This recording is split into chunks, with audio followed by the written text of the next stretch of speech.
Good evening, Mr. Real. Happy Friday to you. Yeah, it's been a great Friday everywhere here, but Wall Street hasn't. It's not been a good Friday there, has it? My mind is all about Mormonism, my friend. I live in my own little world, and I find I like it better there. That's all you think about, huh? Pretty much, yeah. That's it. Well, happy Friday to you in Mormon land. Things are pretty good, aren't they? Oh, they're wonderful. Things are happening. Things are popping, baby. We've got the Jared Halverson thing that I don't know. We're going to have to see what happens with that, how long it's going to take before he's done his walk of shame. It was a week ago tonight, on a night just like tonight, Bill, that we had on the show Dr. Julie Hanks. We had on Britt Hartley. Yeah. And that was an incredible show. And you know why it was so incredible? Because I kept my comments to a minimum. That's why. Yeah. Probably me less so, but you and me both. And rightfully so. It was their opportunity, and I think for this community, in a sense, responsibility too, to share sort of this side of things. What the women on this side who aren't upholding the system, what they feel about that. And I thought they articulated all that beautifully. They were incredible. Yeah. Oh my gosh. One of them on a show would be amazing. Having two on the same show was just incredible. Yeah. It was a great program. After that, apparently Jared Halverson, himself an associate professor of ancient scripture at BYU, and a person who is known in faithful circles for his faithful podcast, not just as faithful, but unshaken, dealing with questions and doubts. And that's what kind of the niche he's cut out for himself. And he gives firesides about these things, and he's quite popular. I think he's a good speaker, certainly by Mormon standards. He's a very good speaker, and he seems like a very nice fellow. But he just stepped in it so bad. It was incredible. And so he contacted Julie after and Britt after, apparently, according to them, and set up appointments to talk to them privately. And I think that's great. And then I had been, I got Jared's his phone number from some guy who's a listener. Might be a gal, I don't know. But they said, send it to me. I didn't send it to me first. Just I get this message saying, do you want Jared Halverson's phone number? And I thought, well, this sounds a little shady. So I said, if you're comfortable giving it to me. And this person then had said that they had Googled it and it came right up. So it didn't seem to be that private, not that big a deal. So he sent it to me and I used it to initiate a text to Jared Halverson and invited him on the show for last Monday or Wednesday or tonight. Anyway, it's kind of been tacitly no all along the watchtower. So, but we're continuing to text even as recently as not that long before the show tonight. And he seems like, a nice fellow, but he went on. And the question isn't whether he's a nice fellow. I understand. Okay. I mean, we like to have our villains usually really black and white and easy to identify so that we all know who the villain is. Sometimes they come in shades of gray, and those are, of course, the most interesting villains and the villains that we usually meet on the street. Now, I'm not saying he's a villain. I'm just talking about something over here, and now I'll come back to talking about Jared Halverson. So he has gone on a show, which was not a show that had Julie Hanks or Britt Hartley on it, but had three other women on it, and it was under the Faith Matters platform. And Faith Matters, as I understand it, Faith Matters is a, they're members of the church. Okay, that's the first thing. But they're not exactly Bruce R. McConkie Mormons, okay? They're not your Iron Rod Mormons. These are your Liahona Mormons, and they're all getting together and having fun at different conferences and meetings. And if you pictured a party that Terrell Givens and Fiona Givens were at and having a good time, that's Faith Matters. Thank you. Yeah, that sounds like a real blast. And I just realized that I'm using inside baseball, and there's going to be some of you out here who don't know what I mean by Liahona Mormons and Iron Rod Mormons, but those who are orthodox and conservative and hew to exactly what it is that they are supposed to do in every jot and tittle. And then there's those over here who are swingers. Richard Pohl. Yes, that he was the one who gave that talk. Was that like in 1969? Was it in California? Maybe a touch later than that, but I'll look it up. Okay. But great job. No, they're not swingers. They're just more nuanced than that, but still within the church. So there were 3 ladies from that show, I guess. I recognized one because I'd seen them on before, but there were 3, and then Jared was there, and I didn't watch the whole thing. My understanding from others who did is that, well, it was a mixed bag. Number one, that they did express how they felt and that they didn't hold back in a lot of ways. And he had to confront what it was that he had said and what it meant to women in the church and women who used to be in the church. So now he's talked to the women in the church, right? By the way, the other side of that is... You're right, by the way. 1967. Thank you. Is it? Okay, thank you. I won't talk about California. Oh, now you've jogged me, my friend. This is not a good evening to jog me, but that's the Liahona and Iron Rod. Oh, that's Revisited, right? Yeah, but they were talking about in August 1967, I delivered a sermon. So that's when it originally was given. Now this is him revisiting the talk. Palo Alto Ward. It's in California, baby. Yeah, shit goes down at that Palo Alto Ward. Yeah, I just can't remember what I was talking about. I'm going to need a prompt from the audience. Bill, what was I talking about? I was too busy trying to find the year on Richard Pohl's Liahona and Iron Rod. Well, what we're talking about is Jared Halverson, obviously. I mean, obviously, right? So Jared Halverson had, the other side of that was, the other side of that was, no. Don't do it again. The other side of that was for Jared Halverson, right? Was that they did hold his feet to the fire somewhat. But on the other hand, it seemed to be clear that they're all operating within the same system of Mormonism and the hierarchy and everything. And so they understood their place, and that came through in some places, according to some people. All right. So it's kind of a mixed bag. What we do know, though, is that he has not gone on a public space, to my knowledge, Bill. To my knowledge, he hasn't gone on a public space to talk with former Mormon women who I think are a separate and distinct class of people who were offended by what he said. What do you think? By the way, I'm sorry for yelling at you. I was really scared I was going to forget it a second time. Yeah. That's the first time in our entire relationship that I was yelled at by you. I felt like we were becoming a bit of the odd couple. So in regards... Oscar.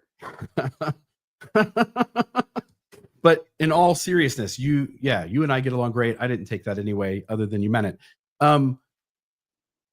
Mormon women have had certain experiences, but whether you're a male or a female on the inside, if you're still in, there's a big difference in the people who are out. They've thought about all those things. They now see Mormonism from an outside lens. They're going to pick up on the patriarchy and in a different way. Not that they're picking up on it and the others don't. There's just an added perspective or lens that they're seeing through that I think is worthy of their perspective being out there. And so I definitely think he should. Now, just to go along with what you were saying. Yeah, I do too. I just been, I had posted something last night, because I had texted him. Yeah. Just letting him know that he was invited to come on tonight on this show, right? Yeah. He was invited on Monday night show. This is why I do this, is to create a record, Your Honor, is that he was invited by me to go on Monday night show and he declined. Mm-hmm. He was invited to go on Wednesday night show. He declined. He was invited to come on tonight's show and he has declined. Now I understand that this could be his own druthers, and actually he's just being polite to my face, but he hates my guts and hopes I burn in hell. And he just got a nice appearance. Or it could be that, he works for BYU. I don't know.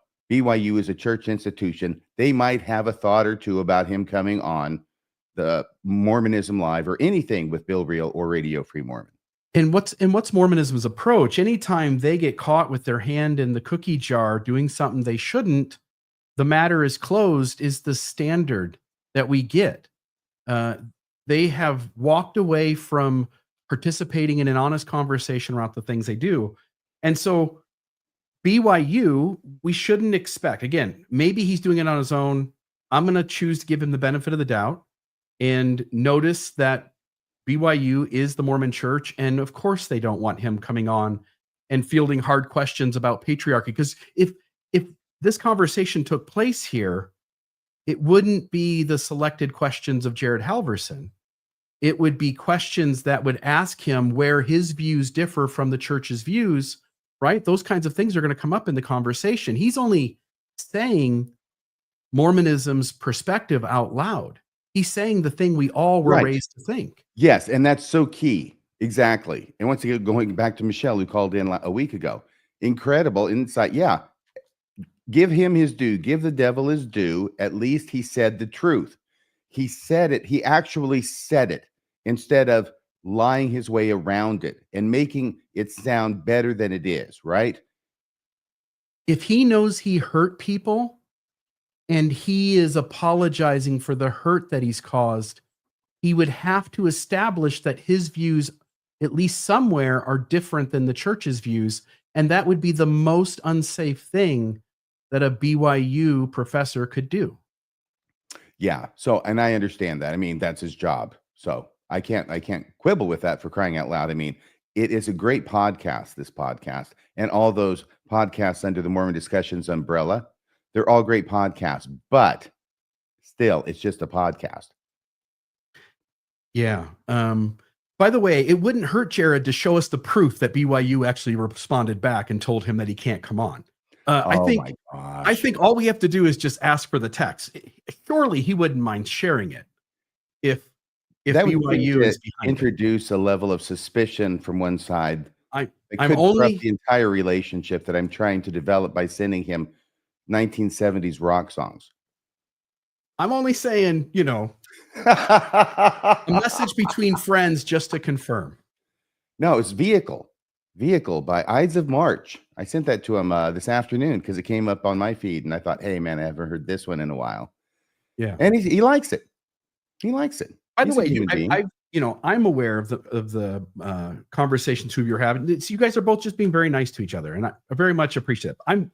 I'm part joking, and in part, if you wanted to send RFM the text tomorrow, just confirming that, I'd give you a big thumbs up. Jared, I trust you. I want you to know that. But there was this really odd moment. Okay, speaking of odd things, like odd couples, there was this really odd moment in the course of the Faith Matters podcast that Jared appeared on this past week with the other three ladies. But this particular clip was brought to my attention by a listener. It could have been, I don't know which show, maybe all of the shows, all of the great shows on Mormon Discussions.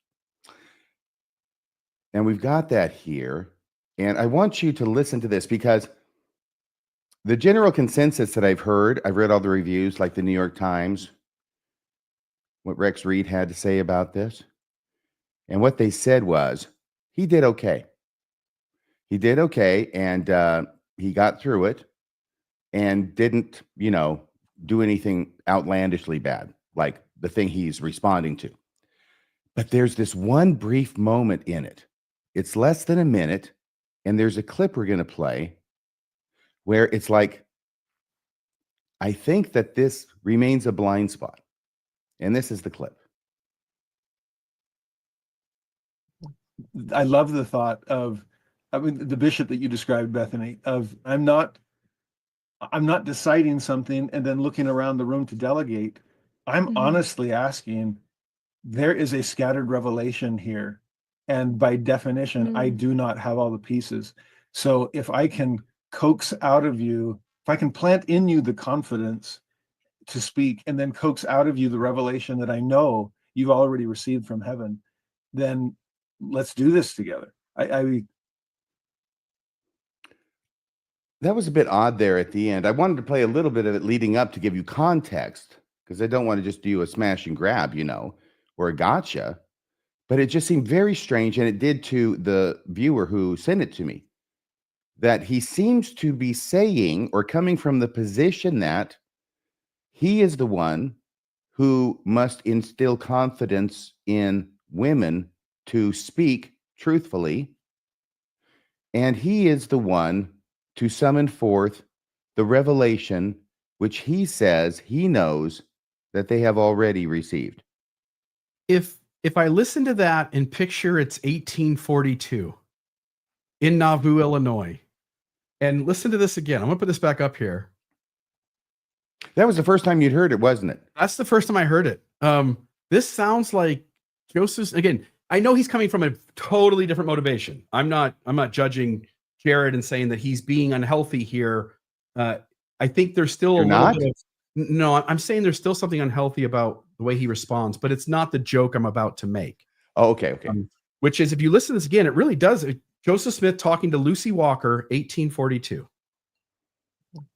I love the thought of, I mean, the bishop that you described, Bethany, of I'm not deciding something and then looking around the room to delegate. I'm honestly asking, there is a scattered revelation here. And by definition, I do not have all the pieces.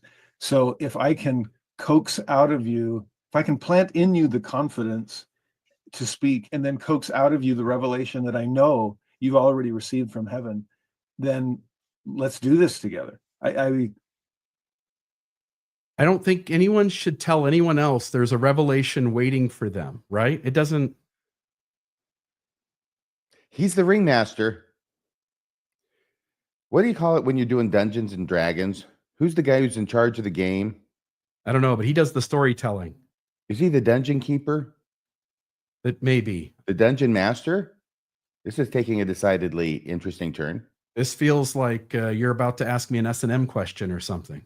Well, I'm looking over here in the live chat, which I usually don't look at, and nobody's helping me out here. Dungeon Master. Yertle the Turtle says Dungeon Master. Okay. So at this point, he's acting like the Dungeon Master.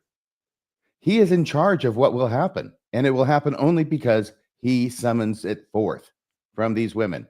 He has to plan it first, double entendre aside. He's got to plan it first, and then he's got to bring it forth. Mormons can't quit talking Mormon language for 2 seconds, can they? Like, you and I would never have a conversation with anyone talking to them this way. You and I would never do that. There's no way you and I would ever have a conversation with anyone and talk this way to them. Can I just say, hang on a second here. Now, Nick Steinbeck says the pushback is needed. Just wish RFM and Bill Reel would be more honest in their criticism rather than playing into cancel culture. See, that part I don't understand. Because there was a previous comment where somebody said, I like RFM and Bill a lot, but they were too hard on Jared. Oh, okay. And I don't think so. There are moments where you have an opportunity and a responsibility to shine a light on the unhealthiness of Mormonism, and anybody who wants to put themselves into the public arena to advocate for it, or those who make the executive decisions for what direction it goes in. Is there somebody who, first off, I want to get back to Nick here in a second, but is there somebody who thinks that I was too hard on Jared? Yeah. And by the way, this sort of plays into it too, that we're wanting cancel culture. We're pals. Yeah. Jared and I are pals now. Yeah. Okay. I mean, we're texting a lot of stuff. It's a little intimate. It's not too intimate, but we're pals. I've not asked once for him to be canceled. Not once. And that's the whole thing. That's what I wanted to talk about because, and maybe Nick, sometimes when we take comments out of, the live chat and they're in a context that I'm not seeing, maybe this isn't the point you're making, but what I'm trying to do is the opposite of cancel culture. What I'm trying to do is invite him on show after show after show. So trying to give him a platform, which to my mind is the opposite of cancel culture, which is where I wouldn't have him on the show. And then I go and do things to try and keep him from being on any other show. There is a right way that Jared could respond to what happened. And we'd love nothing more than Jared to come on and say the things that are required to respond to sort of that thing in a healthy way, right? Mm-hmm. And we would promote that, and I got all the grace in the world. There's something about the way this has happened that's not. There's still deflection and avoidance going on. I'll just show you here, by the way. Let me put it up on the screen. What's So, going on? well, the newscast, this was yesterday morning, I think. We had 9,000 views on the newscast. So our newscast from last Monday evening, right? Mormonish had another 4,000. So that was 13,000. Okay. Jared Halverson did nothing wrong. This is the Thoughtful Faith. This is Jacob Hansen. Got 10,000 there. And this was yesterday morning. I'm sure it's at 20,000 now. Why are Mormon women leaving the church? That's Mormon Stories. John DeLynn. He was at 39,000, over 40 now. You got Listening to Women, Faith Matters, only 4.7 thousand views. He's not Here's getting another one. that word out very wide on that show. Yep. Brother Halverson, we have your back. This one was yesterday morning. It had been out for 12 hours. It's got 0 views, not a single view.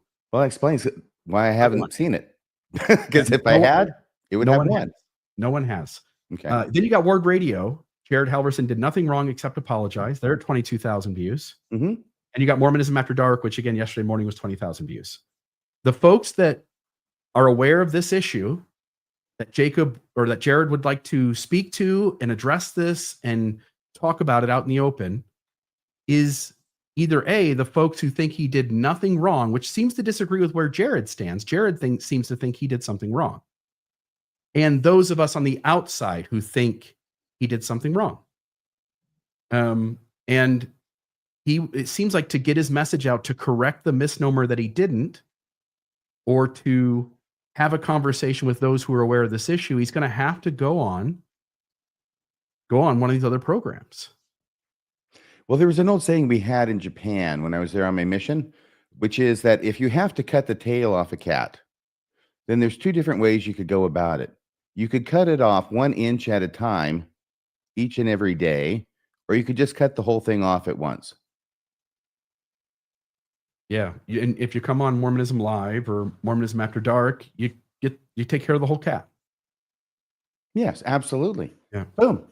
No one can point the finger at you and say it's an act, that you don't really care about how you made women who've left the church feel when you have the opportunity to come on a show to reach a lot of them. And of course, Mormon Stories too. By the way, I understand from Jared that Mormon Stories had also reached out to him to invite him on their show as well, and that he had told them no, as if that would make me feel better. Yeah, no, it doesn't. Yeah, the message isn't getting out. And I really want to hear what women outside the church who clearly understand what patriarchy is doing from that perspective would have to say in a conversation with Jared.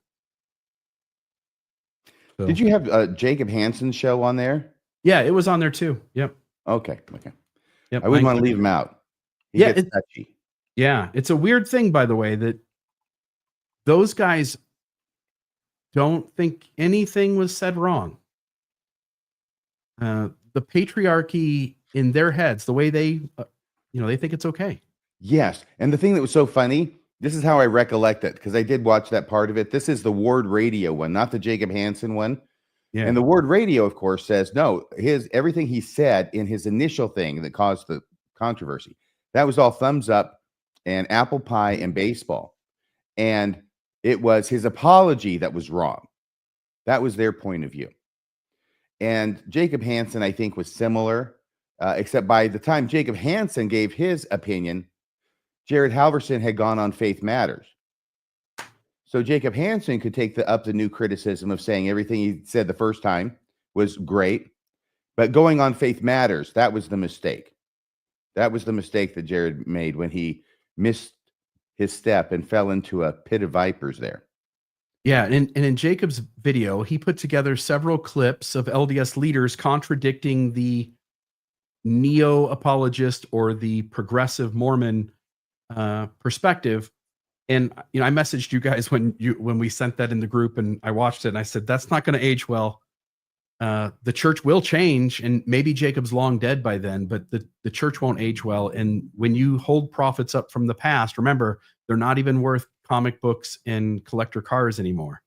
Not even comic books. And I do wish I had my comic book collection still, but I sold it a long time ago for a most unworthy cause. Yeah. Anyway, there's Jared Halverson, and we'll see what's going to happen. He's still alive and kicking. Hopefully, he'll have a good weekend. I don't know if he's already had his lunch with Britt, because that was supposed to have been scheduled for today, if I remember correctly. Right, Bill? I think so. And it was within the next few days. So yeah. Yeah, I called her before the show just to see how it went, but she didn't pick up. Maybe they were still in the conversation, or maybe she was fuming out of her ears. I don't know. I understand that it's one-party consent down there in Utah, though. Yeah, well, it is one-party consent down here. Britt is so nice. She wouldn't do that. No. I don't think she has it's not a jealous bone, but she's just so nice. Yeah, she wouldn't do that even if I advised it. No, I don't think so. I don't think she would. No, she wouldn't. Yeah. She's like an Israelite in whom is no guile. That's Britt. Yeah. Yeah, you nailed it. Thank you. So what are we doing at this point? Well, we're 10 or half an hour into Mormonism After Dark. We do have talking Nathan, about Jared. Yeah, we do have Nathan Detroit down there. Just wild in the about studio. Jared. Folks, you can call 662-667-6667. And Jared's wild about me. All right, and then I've got Chuck below, and Nathan. Chuck was in before the show started, actually, so I'm going to let him come in first. And Chuck, how are you doing today? Hey, can you hear me? Barely, but I can hear you. Chuck, Hi. There you how go. you doing? Thanks for having me back. This is what happens when You've been here before? He was on Wednesday's show. forever ago. Yeah. Yeah, he was one of the guys that came in at the end. All right, let's see. You didn't have the beard then, though, did you? No, it's grown a lot. See, I thought so. It was like yours, and now it's like this. Yeah, looking good. Thank you. Why are you on the show tonight? I asked him at the end of Wednesday's show. I said, "Come on, Mormonism After Dark, and let's hit up at least another one of these." And you told me before the show started, you said, "I have evidence that we can pinpoint the exact time and date of at least one moment in which Adam Clarke's commentary lays in the hands of Oliver Cowdery and the prophet Joseph Smith." Is that true? That's my claim. That's your claim. I'll let you be the judge and jury here. Whoop, let's see if we can. All right, let's see if we can make that work. I'm gonna. Yeah, right. See if this. It's okay. This is just to kind of show what's going on here. So RFM did a really good job yesterday explaining with the NSRV what a commentary is, and there's verse by verse pickouts that these commentators do, right? And that's what what's his name, Townsend, is doing. He's looking at the verse by verse ones. But there's also essays that get included in commentaries, and Clarke does one of these for Isaiah, and that's what you're looking at here. And Clarke, this is an excellent essay. This is Clarke compiling everything that's known about in the early 19th century about prophets. This is how they're thinking about prophets and seers, and it's a master class. It's of what's going on in the zeitgeist, in the milieu, around the terminology and the ideas of prophets. It's worth reading. There's all kinds of terminology that everybody's going to recognize that's still in our Mormon milieu in this day. So this is the first 2 pages of it. And on the left hand side is the first page. And almost immediately, Clarke is going into talking about seers and prophets. And we'll look a little closer at that in a sec. On the second page to the right is Clarke arranging the prophets and seers, the 47 recognized Jewish prophets, in order by time depth. And we'll take a closer look at that. But it's interesting because they don't all appear in the Bible in that order necessarily, but Clarke is putting in that order here. So 7, 8, and 9 are going to be Joseph, Moses, and Aaron. So if you go to the next slide, Bill, for me. Is he arguing that the chronology of the mythological story is out of order in the actual Bible? No, he's not arguing anything. He's just explaining to you everything you need to know about prophets. And so he has to list out the 47 recognized prophets and prophetesses, and he just chose to do them in this order by time. Okay. So this is that left-hand page, and immediately you're seeing prophets were termed seers, the seeing people, perceived mentally. I highlighted that because that kind of gets to Joseph's mindset, right? You study it out in your mind first.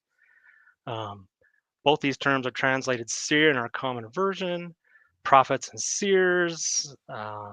Many prophets and seers are mentioned in sacred writings, on and on and on about seers in the opening of this essay by Clarke. If you go to the next slide, we'll look at the prophets that are discussed. So number 7 is Joseph. So keep that number in mind. Joseph was favored with several prophetic visions and had the gift of interpreting dreams which pretended future occurrences and foretold the redemption of the Israelites from Egypt. Thus far, the prophetic influence extended through the patriarchal dispensation for about 2,370 years from the creation. With the Jewish dispensation, the prophetic gift revived. You can see kind of a lot of our language that's coming out, and Joseph is of particular interest to Joseph.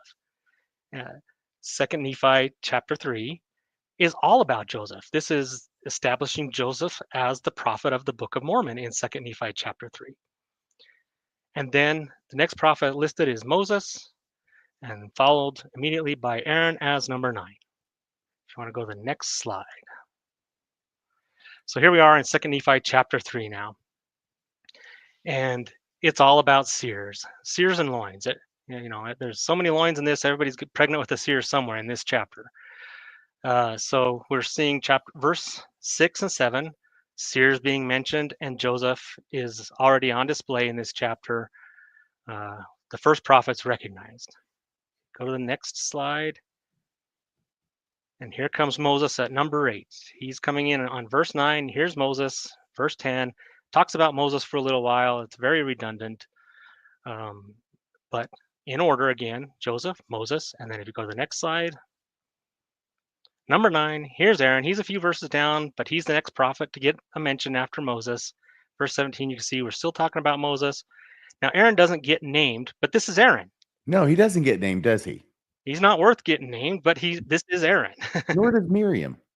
Nor does Miriam, right? The prophetess. But yes, okay. Bottom of that first one, right? By the way, are you Chuck KV? I am.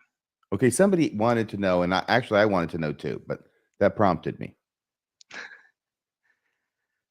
So at the bottom of the verse, you can see, I will make a spokesman for him. This is Aaron. The next verse, make for him a spokesman. All right, it's redundant, but this is Aaron. And at the bottom of that verse, redundant again, the spokesperson of thy looms. This is Aaron again, coming from the looms. Everybody's pregnant in this thing, everybody's carrying somebody in their loins. Okay, so this is Clarke. Tender mercy. Yeah. Tenderloin. So don't make me spell it out for you. So this is my argument for, and this is a broader argument. This isn't the tight one that Townsend has, right? Where you're looking verse for verse. This is more of a, what's his name? The Kiwi Ganesh type of argument where you have to kind of pull back, and you can see in the first 2 pages that these are the ideas.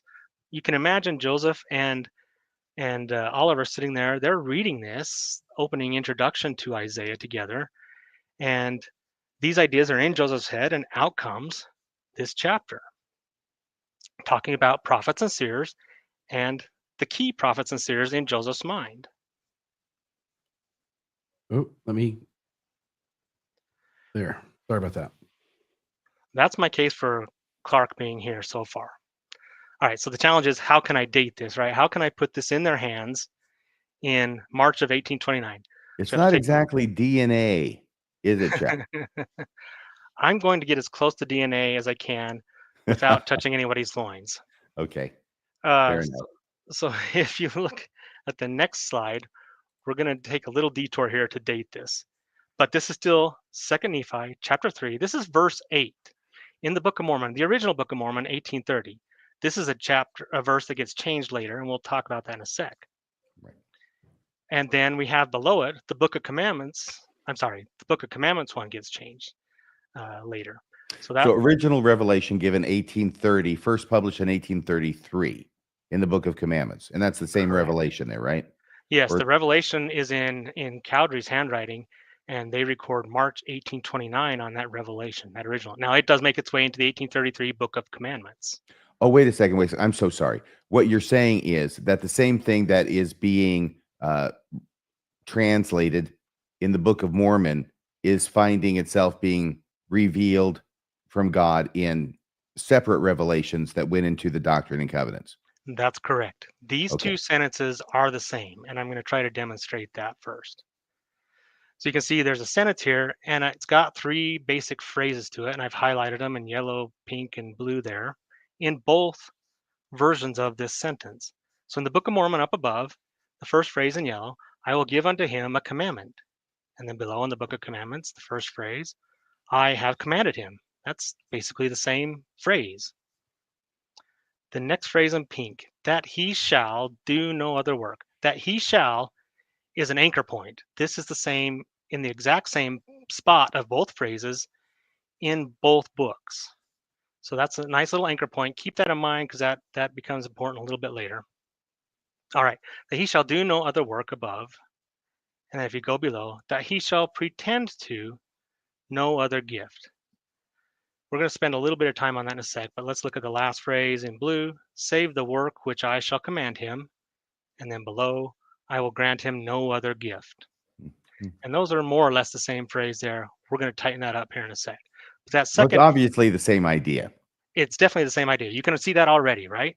Mm-hmm. So actually, if you'll hold back there one sec for me, Bill, let me just focus in on that bottom one from the Book of Commandments, that he shall pretend to no other gift. That pretend to is kind of a negative exclusive. The above, it says, do no other work. That's more positive. It's saying he will do no other work. It will exclusively be this work. Below, he's saying, pretend to no other gift.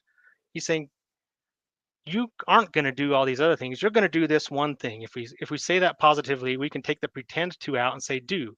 That he shall do no other gift. This was the one thing we're going to focus on. I think we can preserve that phrase still And in a Chuck, positive way.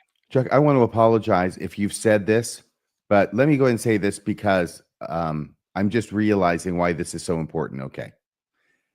Is because in the Book of Mormon on the top, that's 2 Nephi chapter 3. Yes. That's what the Book of Mormon says is going to apply to Joseph Smith. Yes. Okay. This is the prophecy of Joseph of old in the Book of Mormon about Joseph Smith. I will give unto him, Joseph Smith, a commandment that he shall do none other work, save the work which I shall command him. And in the Revelation, the bottom part, that is a separate revelation, but it's given to the same guy, The same to guy. Joseph Smith, saying the same thing. Yep. Now, if you Okay. go to the next slide, we can demonstrate that this is the same sentence. In the bottom half of the screen, I'm sorry it gets a little smaller here, but we've preserved it here. I'm going to shift the do down and cover up the pretend to. I'm going to make that pretend to become positive of the same phrase. And I'm going to shift the word work down over gift in both of these in the Book of Commandments. And I think that preserves still the same thing, but look what happens here when we do this. The first phrase, will give unto him a commandment, and below, I have commanded him. The second phrase with the anchor, that he shall do none other work above, and then below, that he shall do no other work. It's the same phrase now. And then when we step over into the third phrase, save the work which I shall command him. And then we shift down to the Book of Commandments. I will command him no other work. It's the same sentence. It's the same phrases in the same order with the same anchor with the same meaning in two separate texts. It's in the Book of Mormon and in the Book of Commandments now. Well, God wanted to make sure Joseph got the message, damn it. I think this allows us to date 2 Nephi chapter 3 dictation to March of 1829. That's pretty early. That's unusually early. Wouldn't you agree, Chuck? It seems to be, but this is the evidence sitting in front of us at this point. Well, could they not be related and not be received simultaneously? Sure. It's possible, No but I further think questions.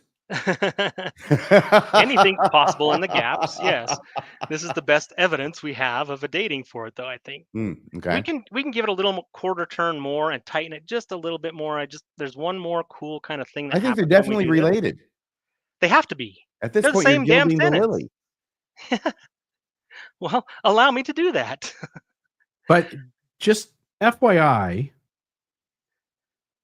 the person who thought the thought in their head, again, unless we give the expansion theory and say Joseph Smith really is, in an inspired way, of course, the author behind everything, having the author of the Book of Mormon and having the author of the Book of Commandments have the same use of sentence structures and sentence, it doesn't make much sense, does it? So it's sort of, does that make sense? So Nephi is, who's speaking here in Second Nephi? Probably Nephi himself, right? And in the Book of Commandments, it's Joseph of old. Okay. This So is Joseph represented of old, as a replication of an ancient prophecy given by Joseph of Egypt This about makes a it even- person who would be the fruit of his looms, baby, and his Yeah. dad would be called Joseph, and he would be a seer too. Mhm. this makes it even more complicated. So Joseph in Egypt is an Old Testament prophet. He's speaking in Hebrew to whatever it goes to. Now it goes on the brass plates. It goes through whoever is translating that or abridging it, putting it in there, Mormon, Moroni, whoever. You've got Reformed Egyptian. That's a night and day difference from God talking to Joseph Smith directly and giving him a revelation for our day. Well, yes, it is. And of course, when it came to the Joseph Smith translation, Joseph Smith included this prophecy of Joseph from 2 Nephi 3, pretty much word for word, as a block into the latter part of the Genesis, probably around 48 or 49.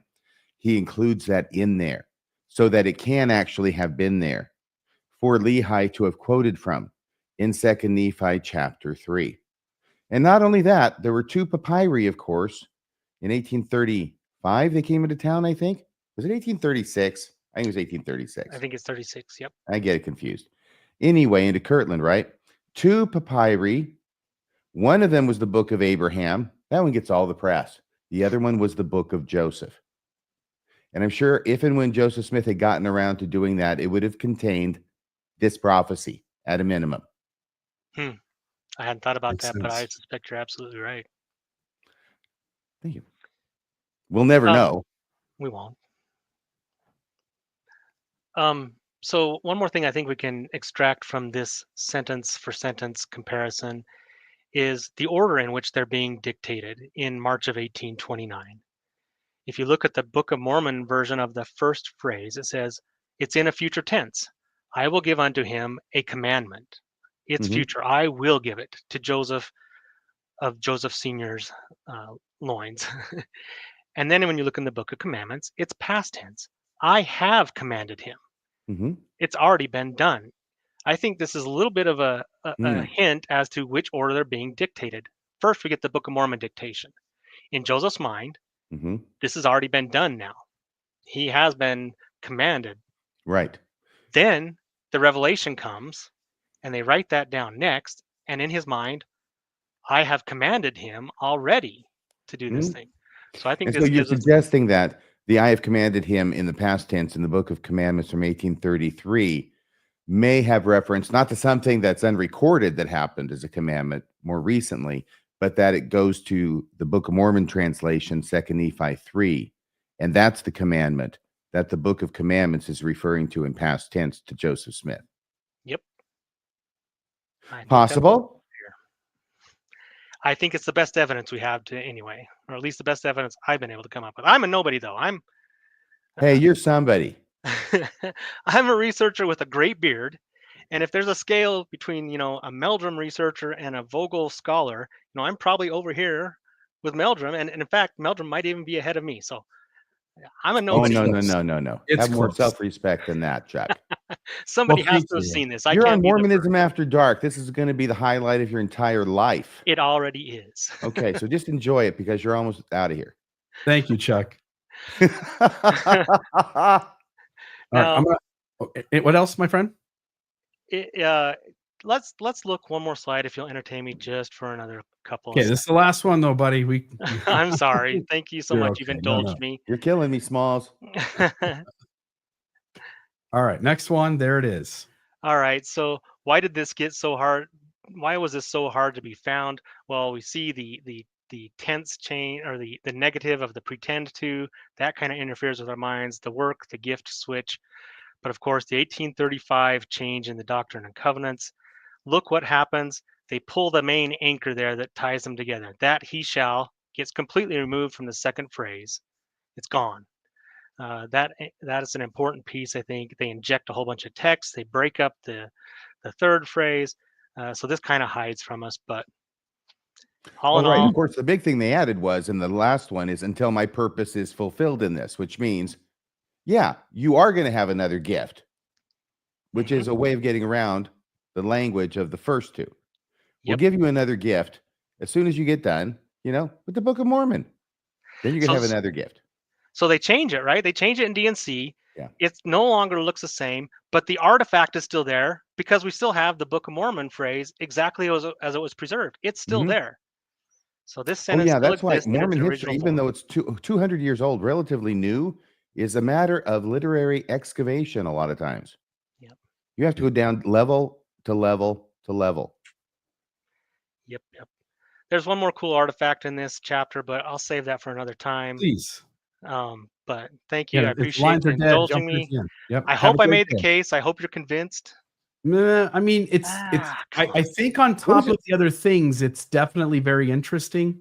I've lost track of what it is you're trying to convince me of. So I'm it's been a journey. Okay, have fun, my friend. It was something about Adam Clarke and having it and timing it and things like that. Yeah. I'm going to bring Nathan Detroit on. I think what he's showing is that the similarities between Clarke in several Book of Mormon verses and Book of Commandment verses are related, at least in idea, if not in chronology. Nathan, how are you doing? Hey, great. How are you guys doing today? By the way, I think it's great that people are out there looking at stuff. A lot of people are looking at things. And when you get a lot of people looking at things, you're going to see stuff. Yep. And maybe stuff that hasn't been seen before. Yeah. I'm laughing because you and I had a conversation about, did we? Smart people sometimes see things that aren't there because their brain does find parallels and similarities easier than a less intelligent person. No offense to intelligence, just intelligent people will seem to find things. Yeah, and it's probably a more lengthy way of saying the generally understood wisdom that sometimes you can be so smart you're stupid. But as intelligence is defined, as I understand it, at least the primary component of intelligence is seeing connections between disparate things. Yeah. Seeing the connections between things that are not connected. And if you can see those, then that's measured as intelligence. So the more things that you can see connections between, the more intelligent you are. The problem is that for people who get too intelligent, they see connections between things that aren't even there. That's the problem. That's the problem that always has to be guarded against. Am I seeing things that aren't even there? In other words, am I imposing myself? Am I the one who's creating this? Are you taking down every word I'm saying? Is that what you're doing? Yes, he's dictating. This is going to go in your file, RFM, at the SCMC. The SCMC folks, which Nathan Detroit is one of them, they have to still hand type everything. It's like Doged over there, where they're trying to get everybody on the new computer systems. The SCMC, they're still hand typing all of the reports. What on earth? What were you doing there? Out with it, young man. Out with it. I was commenting in the live chat. I thought he was looking up porn. Gosh, my office has been on fire for a long time. Am I not captivating you, Nathan? Are you not entertained? I have two screens for a reason, RFM. I can multitask. I love it. What did you think, Nathan, of Wednesday's show on Adam Clarke's commentary in the Book of Mormon? I loved it. Actually, so RFM was hinting at it at the end, and I'm not sure. I missed the first 5 minutes of the show. Maybe you already went into it. And that was the best you part. had some connection to identifying the Adam Clarke stuff in the Book of Mormon, and I was like, yeah, I think I remember hearing an RFM from way back when, and it's episode 190. Oh my gosh, you found it? I did. Oh my gosh, I bless the paps that gave you suck, Nathan. I'll A little New let Testament my mom compliment know. there coming your way. There That's it The is. Adam Clarke. Oh my Lord. Oh my Lord. You see, The this Adam is Clarke this is connection. actually what prompted the story. This is how I got to know Colby Townsend. Because after this went up, he gave me a call. I'd never talked to him before. No, you go ahead, Nathan. You finish what you're talking about. Thank you for remembering this. What was the date on that, by the way? That'll help too with the It chronology was in my head. 2020, I think August August. 7th. August 7th, 2020. So basically 5 years ago.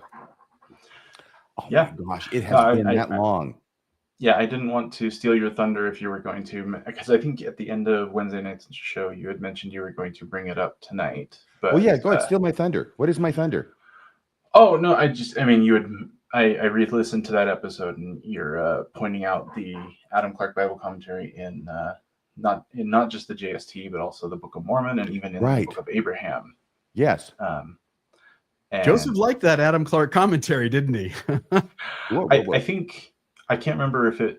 I really enjoyed your point on Wednesday's show that I had not caught on before. What was it? And I can't remember if I'll remember. I can't remember if it was you or if it was Colby Townsend that pointed out the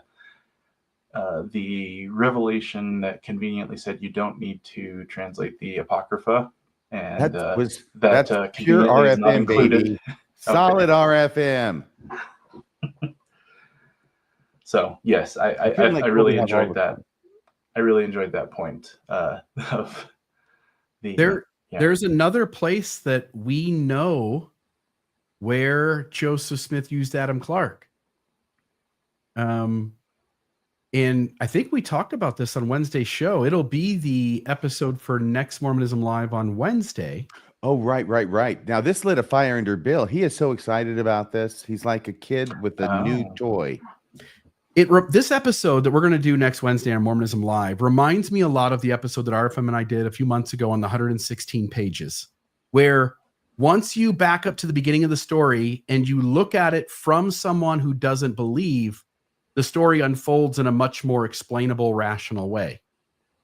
In the instance of the Charles Anthon transcript, which is different than this, by the way. This is the piece of paper called Characters. Mm-hmm.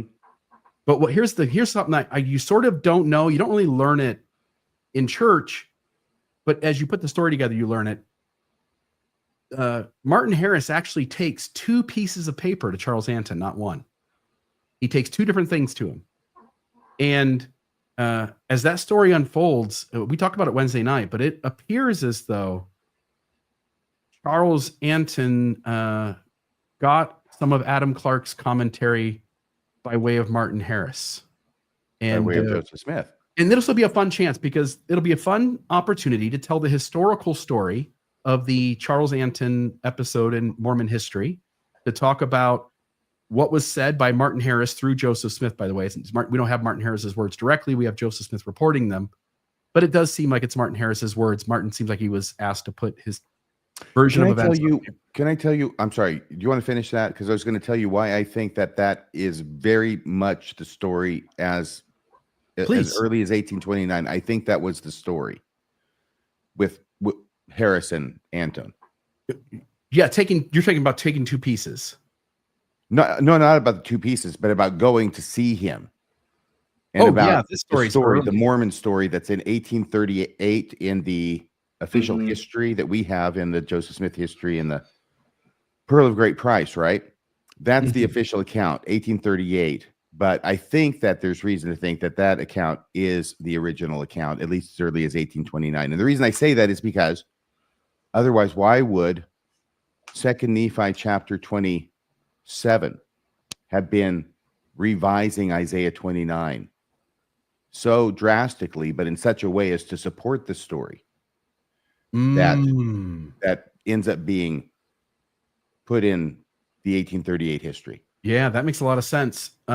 if you go back to the beginning of this whole episode in Mormon history, and when everyone comes to the show Wednesday night, if you'll put on your already knowing the church isn't true lens, and then watch this whole event unfold, I think you'll find that it just makes perfect sense at that point. You can tell exactly what's going on and who's saying what to who and why it's being done. So anyway, Nathan, what else is on your mind tonight, my friend? Yeah, just a quick, I guess, a slight shift in topics is something I've been thinking about recently is the idea of, I know on this channel, especially on Mormon Stories, they talk about the idea of informed consent, as something they would like the church to practice more readily. How about always? How about always Yes. practice informed consent? Yes, and I think kind of my my thoughts a lot of times the past few days have been kind of what would that look like, kind of in a broader picture, in a not generous way. It would be kind of saying, well, okay, what do you guys want, right? Like, and that to all of us that are asking for that, and just my few thoughts of things that I would definitely, I think there's no way the missionary program can continue in an informed consent framework. It's not continuing really now in a non-informed consent framework because the information is getting out. It's going to the people directly as opposed to being filtered by the church through its missionaries. Right, and I think what I'm trying to say is, if I think I'll switch it to me. This is what I would like to see: is the church owning up to and being honest about its history, its mistakes, and being clear with not just the membership, but with the world. And in that framework, can you imagine being a missionary knocking on a door and saying, hey, we have a story for you, and it has to do with this treasure digger who start from that, and I don't think you're going to win a lot of converts. And so I think the shift then would be looking at what does what things would we need to do in terms of being honest and clear with the membership, and not putting it 3 clicks deep on the website, and even then being half truths, right? Well, let's as a starter, let's just say that if you're going to talk about Joseph Smith being a prophet, somewhere along the way you need to include polygamy Before they get baptized. Yeah. You need to explain what some of the negative things are, at least on some level, and or at the very least you got to tell people there is things out there, and you'd be free to go look those things up. Somebody should come into the church knowing the general gist of the story and still choosing that they want to be part of it. Yeah, but then again, you always get to the part of who's going to enforce this, and there's only one entity that can enforce something, and that is the government, and they are specifically prohibited from enforcing this. Right. For a good reason. Yeah. Yes, and I was going to say I think personally, I think John Delingo is a little gung ho on the I think his line that he frequently says, he wants to ban speaking in the name of God, I think is what he says on several of his shows. If in a perfect trust world, he's he would do that. speaking euphemistically, hyperbolically. Fair. Yeah, sure. You think 8-year-olds should get baptized? Seems like if you still think December 25th has magic and a date in April has magic, then probably aren't able to discern whether. RFM, if kids are watching Mormonism After Dark, shame on you. I don't know. Are you talking to me? Are you asking a question? Are you asking me? Asking Nathan? Is it rhetorical? I'm just noting that 8-year-olds getting baptized seems like something other than informed consent. Well, they're your kids. Oh, I agree. And I think that's why God lets us have kids, do crazy shit with them. Yeah, I think part of it is like, in my thinking on this has been kind of kind of a loaded term, like a truth and reconciliation commission, but the idea of making sure that not just new members or young members, people getting before they're baptized, but you and me, RFM, who are still members, we need to inform the entire membership, not just the ones that are coming in. Like everyone needs to be told, hey, we have messed up. We need to do better. Here is the full story. Here is what we said. Like that to me is the only way I can regain any level of respect or. Oh, if they did that voluntarily? Yes. Yeah, never going to happen. No, I'm sorry, Nathan. Well, This is the water. You can lead a horse to water, but you can't make him drink. We're the water here, right? We're the information. But you can't even lead the horse to this water. The horse has to come here of the horse's own accord and then decide to take a sip. And hopefully they will find it delish and want to take a few more sips. I don't know if you remember, either of you, the Calvin and Hobbes comics strip. No. The Tiger and the Kid. Yeah, of course. Yeah. So there's one comic, there's one panel that I have saved that I will send to friends. There's the Calvin's neighbor, Susie Durkins, is complaining about Calvin and wishing she had all these powers to make him play with her and be her friend. And then at the very end, she's just sitting on the ground and she's looking up and she says, "Yeah. And while I'm dreaming, I'd like a pony." And that last panel is the one that I have saved as I would love all these things, and while I'm dreaming, I'd like a pony. You can always dream. That's not funny. That's sad. Yeah, well, the absurdity of our hypotheticals. Maybe that's the idea of that panel that I'm trying to get across. Yeah. Well, thank you, Nathan. Thank you for calling in or coming into the studio, and let's catch up with you again soon. Thanks for calling in, Nathan. Take it easy. I didn't want to mention it in front of Nathan, Bill, but I actually had a pony when I was a kid. True story. Did you kill it too? If they don't already hate me when they find out about the pony, yeah. Did you kill your pony too? No, I didn't kill my pony. What are you talking about? You killed the family dog. Oh gosh, that was unfortunate. The dog didn't have it coming, but he played a major role in his own demise. Oh boy! What is up with this lawns and demise and? What are you talking about? Demise. Instead of loins, we've been saying. You know what demise, right? You know what demise is? Yeah, totally. You know, I said demise for the same reason. That's how Robert Shaw pronounces it in Jaws.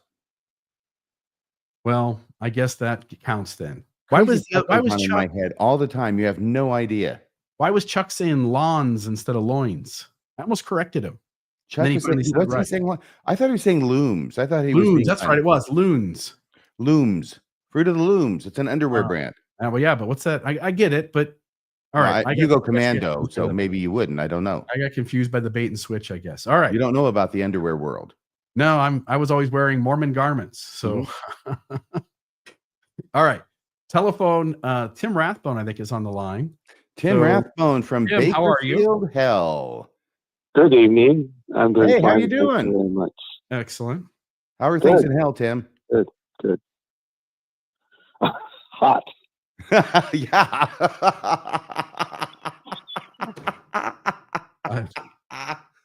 Oh yeah. You're gonna have to clip that one and make a short of it. Oh. So you're not here. We only have you on the phone, Tim. Tim's on the phone. Yes. Okay. What else, Sam? Go ahead, please. You have the floor, Tim. Oh, okay. I just want to say it was a really good show Wednesday night. And Bill, I just sent you a document under your post on Facebook that Art de Hoyos wrote, where he identified where some of the characters came from for the Mark Hoffman Anthon transcript. Yeah, so they're the same characters. They're on the character document. Yeah. Several of them, I just happened to be seeing both of them because of Bill's slides I was reviewing, and several of them obviously are the same. Are all of them the same? Is that what you're saying, Tim? No. Just some of them. Some of them are. Yeah, But Hoffman was pretty smart. You can He look was at the smart. doc. Oh, no kidding. Really smart. He's a brilliant The reason I sociopath. called tonight was yes, was about Katie Whitaker's interview today on Mormon Stories. I recommend highly that everybody go listen to that interview. Awesome. Yeah. And about an hour in, when she talks about sexual predators and how the church protects them. I was a ward clerk in a ward, and our second counselor, who was over the welfare of families in the ward, serviced single women and also women whose husbands were gone during the week to work. When you And say this man service, was having Tim, intercourse. I mean intercourse. He was a sexual predator. I sat him across from this man for a couple of years, went and did visits with him and everything, and he was going around.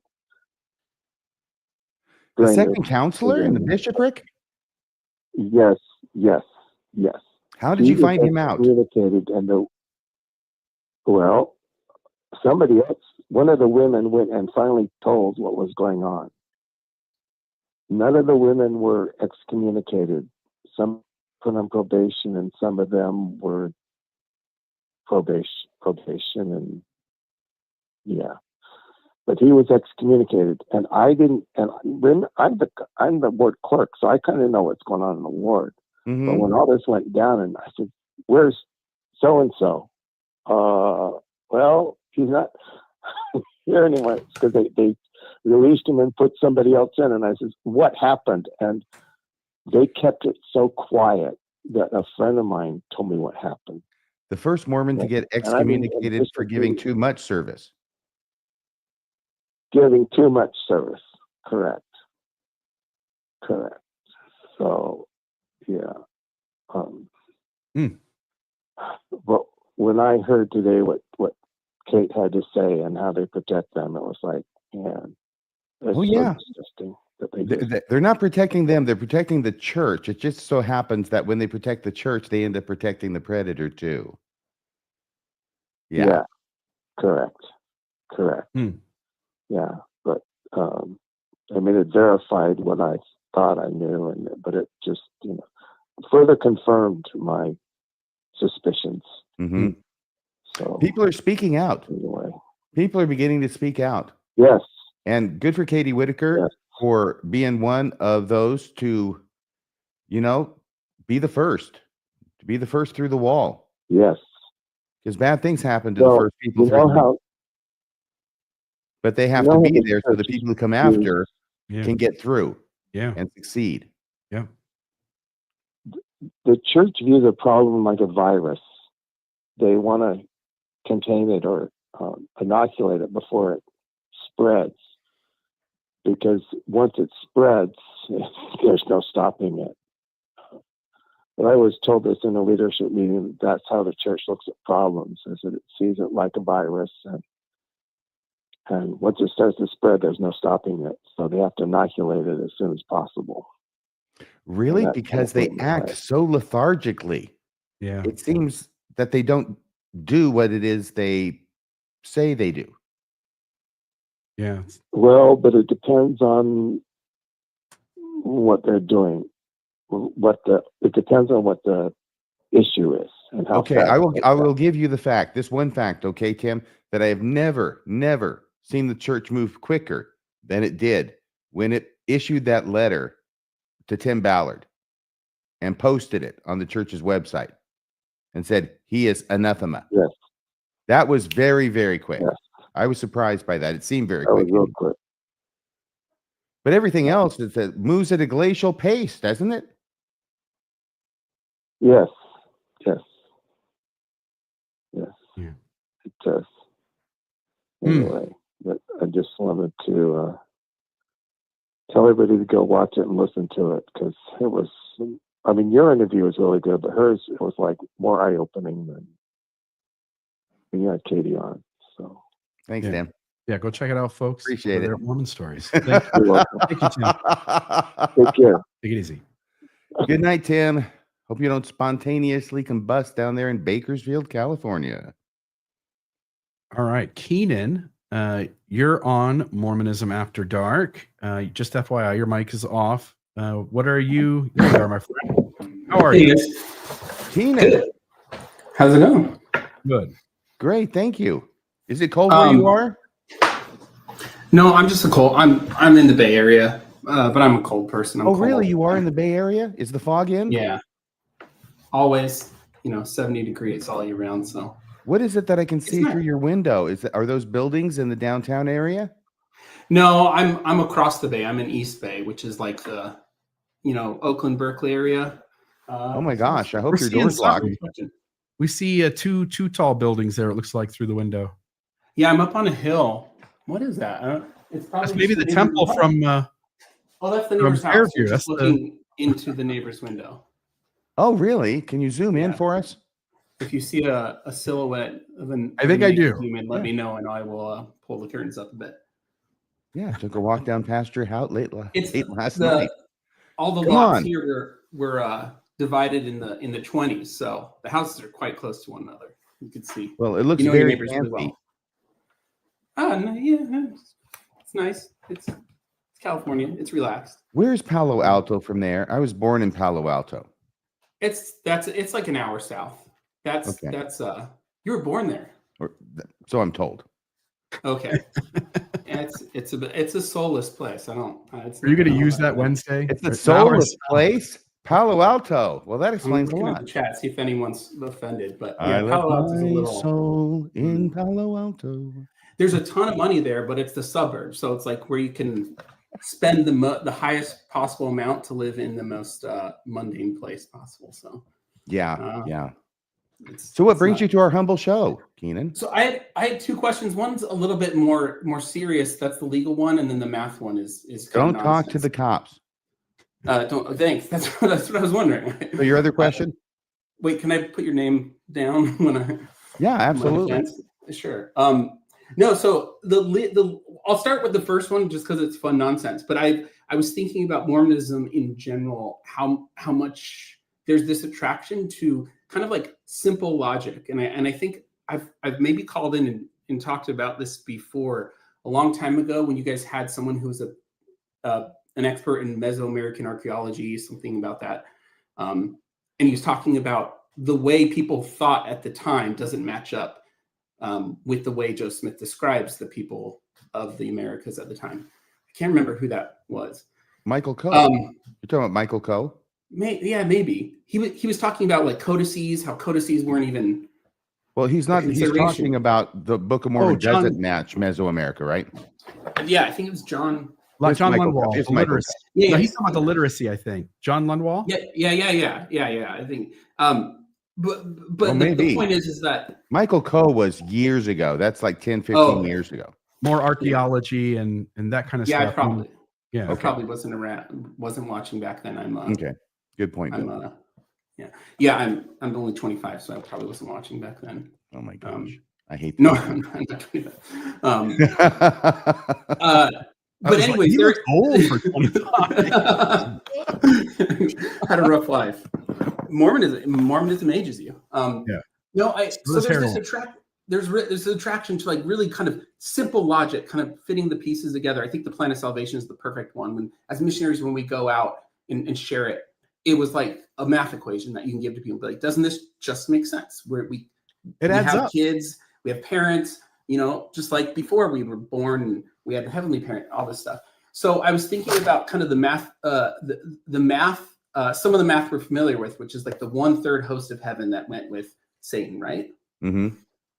As far as we know, those people are tasked with bothering and coming after and tempting us here on earth, and particularly are going to go after the people, the most faithful. So if you start thinking about the number of people that have ever lived, which is somewhere around 115 billion is the estimate.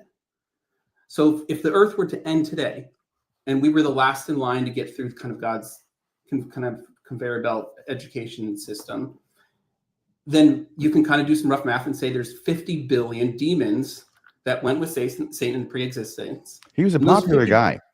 Yeah, and so those 50 billion demons are tasked right now with focusing on and targeting and tempting the 8 billion people on Earth right now. So that gives you kind of a per person demon count. Yeah. As members, we were bigger targets. No So I wonder don't even there's- know. I don't know if wonder I can there's so much even. masturbation. Yeah. Can I even be blamed? I've got a horde. I've got 150 demons who've been assigned to me for the last 40 years. I don't know if that's. But really you've got fair. it easy. When there were fewer people on the planet, there were more demons Exactly. per person. So what are you complaining about? Exactly. So here we go into the apologetics, right? How could there be a world where God repented of humanity's sins or felt regret and washed them all away with the flood? It's like, well, those people must have been really bad because That was a mistake, by the way. He didn't mean to get the people. Yeah, well, I mean, maybe He was just trying to wash the earth a little bit. Maybe the what was the place that was destroyed completely, men, women, and children? Sodom and Gomorrah? Hiroshima? Yeah, there was another one that comes up where a lot of people push back and say, hey, how do you explain a God who would do this? It's the one, Amalek, right? The Amalekites? Well, no, the biblical story, like in the Old Testament.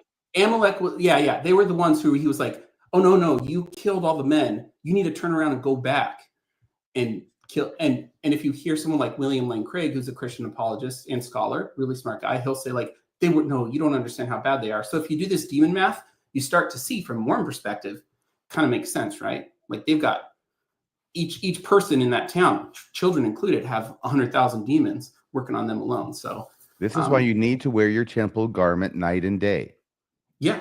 I mean, I think by that logic, you should probably wear several layers of temple garments all at once. I think you should wear it more than night and day, and definitely in the shower. Marshmallow guy from Ghostbusters. You should be walking around with like 5 garment tops. Or the kid in the Christmas story. Bottoms.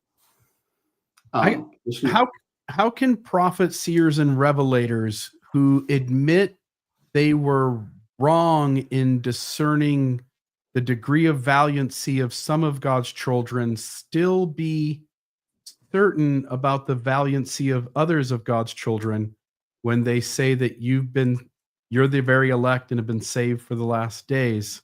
That seems like that's coming from the same source of knowing, right? Yeah, and that apologetics that William Lane Craig engages in of saying like, oh, this account from so many years ago, we can trust them that those people really is bad. When what we really know is that in any historic accounts of war, it's like the victors get to write that story, and the people on the other side were just as much people as them. And there's these weird occasional anomalies of super violent cults and gangs, whatever. But by and large, it's absurd. I think that most Mormons that I know take this idea about there being evil spirits, and boogie, and they believe it, but they don't take it too seriously. Okay. I think most Mormons, even the faithful Mormons, okay, I was very faithful. I believe this kind of stuff. I had experiences, Yeah. And as a kid, I was less. Turn you white. So the whole thing is this, is that even within a person who knows stuff and has experienced stuff or believes they have, like I do, and believes in the reality of evil spirits, I don't take it so seriously that I'm going to start thinking that people are possessed if they don't do what I tell them to do. Like children, right? They're supposed to obey their parents. And if they're not doing what they're told to do, then they must be evil. And so they're possessed by spirits. And you know how it goes from there. Right? Yeah, being able to ascribe malicious intent to an 8-year-old, and once you've raised one, you're like, oh, that's absurd. But in a church, you can. Once you take that too seriously, then bad things are going to happen. Yeah, always, and they're going to happen usually to the weakest. And I agree with you. The demon thing, I was less worried about that than I was about my great grandpa watching me in the bathroom. Somehow, as like I just thought my those who had gone on before could somehow see me. Oh, and were I actually disappointed in still all the alive. prejudice. I'm glad you At the clarified. door that open across. Yeah, my dead great grandpa. Yeah, no, just All his, right. no, it's not weird, glad you guys. cleared that up. It's my dead great grandpa's ghost watching me masturbate, see. so it's fine. It's Okay. not weird. Mormonism After just wanna Dark, where people come in to clarify share that. their trauma stories. All right. Thank you. The last one. Can I Yeah, throw the please. legal question? I mean, that's what I I just- thought. You're on the crapper and you're wondering how many people are watching me right now. And does it make it better that they're all related?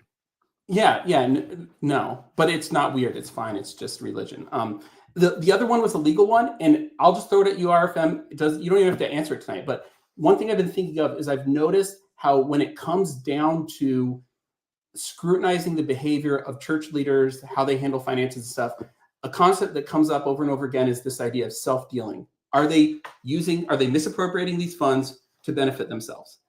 And I think one of the issues with this in the church is that the courts, there's no way to account for spiritual incentives that are very real in Mormonism. You can offer payola to an underling in the form of a calling, and that means something. But when you get into the court, like, oh no one here there was nothing, no quid pro quo, nothing being offered, exchanged, and so yeah. Okay, so really quick, Keenan. Okay, really quick. This was actually addressed by someone we had on the show recently. Was that Sam? I can't remember if it was Sam or if it was oh gosh. Help me out, Bill. Anyway, somebody recently on the show talked about this. And they were in a kind of a position, I think, to know. You tell me if it sounds familiar, Bill. Hopefully it will.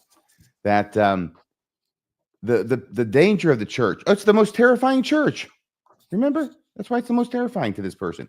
Because it isn't about the individual. In most evangelical mega churches, right? It's about the person.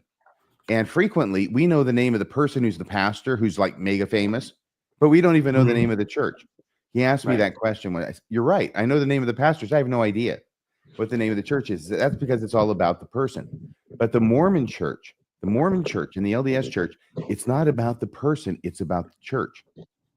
So all of these guys want to aggrandize the church as if it's a separate person, which it is kind of under the law as a corporation, but setting that aside.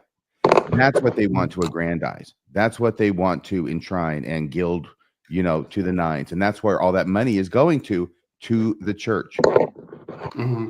So the reason he thinks it's more terrifying is because that doesn't go from person to person, Yeah. A popular evangelist will eventually either fall or pass away or something, right? There'll always be people coming up to take their place. But here, this is an institution that continues. The only pushback I'd give to that is I do think there is self-aggrandizement happening. It's just so shrouded in this false humility of leadership and the idea that God has called me into this position and I'm humbled by it. So they're probably making around $180,000 a year base salary, which I understand to be the funny money. That's play money. Everything else is really provided. I hear reports and have seen documents that frequently people who are in the apostles end up dying with several homes to their name, even those such as maybe Boyd K. Packer, who was not a heart surgeon or an airline pilot, but a humble CES man coming up as he worked for the church. So I don't know. I don't know, but I expect that if there's any of it, then it is much less than what we typically see with these huge evangelical preachers with, 37 my point is not this kind of financial incentive. My point is that in the church, the courts are never going to be able to grasp this and litigate against it. But in the church, you can have a state president in what's the town in Texas with the Fairview, who could send a dishonest email and claim and tell all of the members of his stake to bear their testimonies that steeple height is important. And he can do it because he thinks that it's going to lead to maybe a bigger role, maybe in area authorities. Like that's all in his head, but it's so encased in sincerity and honest belief. So it's like it's no less nefarious. But well, this is another way that Mormonism makes liars of us all, which is all the guys, right? Sorry, the ladies are kind of left out of this. But as far as the climbing up the ladder, the Mormon leadership ladder, right? Yeah. Yeah, it's a real It's thing, real. but you're required to lie about it and say you're not wanting to do it because there's a scripture somewhere that says you're not supposed to. Yeah, and I'll give a last shout out in Charisma Under Pressure. Dan Vogel quotes, and I'm not going to be able to name the study or the author, but he quotes a study about how organizations like this that are built around a charismatic leader transition into this perpetual mode of corporatization, and how that diffuses that responsibility. And it's a really hard thing to make happen because the charisma of the original leader matters so much. Mm-hmm. But Brigham Young was able to get it through that turbulent time. And then it gets to a point, like you said, where there's no one responsible anymore. It's all diffused among the entire, organization and all the members and the leaders. And so anyways, Thank you, Keenan. I'll jump off. Thank you. Take it easy. Ian, thanks for calling in. People do come and go so quickly around here. They do. And we've only got a few minutes left, but we got a bunch of folks I want to try Get to Amanda squeeze in. Ree on.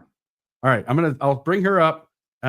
Let's bring Diamond Dave and Amanda on. No, Diamond Dave. No Diamond Dave. Just Amanda No, Ree. keep Diamond Dave. Bring him on. I'm sorry, Diamond Dave. RFM is especially ornery tonight. Oh, well, I get the same treatment from my parents. It's I all think good. you're still smarting over my yelling at you, my dressing you down early on in tonight's show. Oh my God. There, Diamond Dave. Diamond, you missed a spot. I know, right? I got dressed down. I got to see this. I can't believe I'm on the same screen as Diamond Dave and Bill Real and RFM. What do you I think, know. Amanda Ree? We might Oh be my breaking gosh. criminal statutes here tonight. First off, cheers to Mormonism After Dark. Cheers. I have been wanting to get on live with you guys for a while, but I always listen to you guys after you're live and while that's I'm not dark about anymore. ready to fall asleep. Yeah, it's not dark or anymore. Mormonism After Dark, excuse me, and Mormonism After Life or Life. Afterlife. Mormonism Afterlife. That's Mormonism going to be our fourth live show that we'll squeeze in somewhere. Cheers. You guys are I'm 3 glasses in, so I'm like Bill when he's had a few too many. I'm always this way. Never. That's never happened, Amanda. Oh my gosh. So, okay, first let me just say, sometimes you get the callers and you guys are like, what's your favorite episode? And they're like, and you're like, okay, thanks.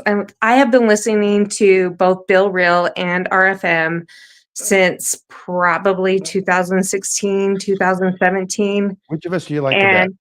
Yeah, which one of us do you like the best? Come on. You're asking me to pick my favorite kid. Say him. My ego. You got one and you know it. Oh my God, I got a don't favorite even kid. know. Say You got a RFM. favorite My ego can handle it. Say RFM. Do you know what? I love you, Bill. I love you, Bill. But RFM, Thank I you. was a theater major. And Yes. so I'm all with you on most of your Shakespeare. Please do more Shakespeare stuff, like your Shakespeare podcast. I loved your Hamlet stuff. I listened to every episode. I'm just waiting for you to do Much Ado About Nothing or As You Like It or something. Please do something one of the I'm so glad that you liked it. I really I am from did. the heart. I'm so glad. Brush It was Up Your worth the Shakespeare. plug. And I get that Brush Up Your Shakespeare is a throwback to Brush Up Your whatever from Kiss Me Kate, which is Taming of the Shrew. So I get it. Brush up your Shakespeare. Your Shakespeare. It's from Kiss Me Kate. Yes, I totally get it. Are you a Shakespeare guy, Dave? I think What? you're interrupting my singing, Bill. I was asking Dave if he got the reference, if he's a Shakespeare guy. I am not, no. Yeah. Okay. I used to work at Utah Shakespeare Festival. So Bill, I was really glad when you actually got to go and experience it. Up there in good old Cedar City. Cedar City. I was Nice. there with the good old days of Fred Adams and all of that and loved it. Oh my gosh. So I was so glad when you actually got to go and experience it and then see what the rest of us in the world are talking about. Yeah. Right. What was it you magic. saw, Bill? You son of a bitch. What? He can't remember. He can't remember. You can't remember, was- Bill. I know what it was the actually. one, it was the one where the king, I know. his wife King dies. Lear. He has her killed and thinks she's Othello? sleeping with her best friend. Othello. You saw Othello. It's a winter's tale. No matter how he's Winter's Oh, described was it A Winter's Tale? It was A Winter's Okay. Tale. Oh, that's right. You knew when you asked I wouldn't. No, go I into didn't it. know when I asked, but shortly after I asked, I remembered. But do you know when you always ask like your callers, like, what was your favorite episode? I was like, what would I say my favorite episode was? Could I Hey, even Amanda, say what it? was your favorite episode? Well, we already know it starts with RFM. It does start with RFM. I love you, RFM. Thank you. But Bill, you got me through that like whole transition period of like, Yeah, it's you're important messy, too, but I can Bill. stay in. What I'm hearing It's is that messy. RFM was more entertaining and Bill was more helpful. Yeah, you were Yeah. helpful. You were a tool. But do you know what my favorite episode of Mormonism Live was? And it still sticks to me to this day. It was around Halloween. Okay, yeah. And you guys were doing Joseph Smith and the occult and folklore and his treasure digging and all of that stuff. And you were talking about the Jupiter's Talisman and all of the other stuff that led to the folklore and folk magic into modern day Mormonism. Was that And your you showed, episode? do you remember, like that was the early days Mormonism was. That was probably your first year, I think, right? Maybe the first or second year of Mormonism 2020 Live. was our first year, I'm pretty sure. December. Yeah. So we Yeah. started. Well, it was around Halloween because I remember it was like kind of around the occult and shit. Yeah. And you guys showed a screenshot of an image that Joseph Smith had that said holiness to the Lord up at the top. The parchment. I think Dan Vogel was on that. Yes. Love Dan Vogel. And you showed that. And I went, holy effing crap.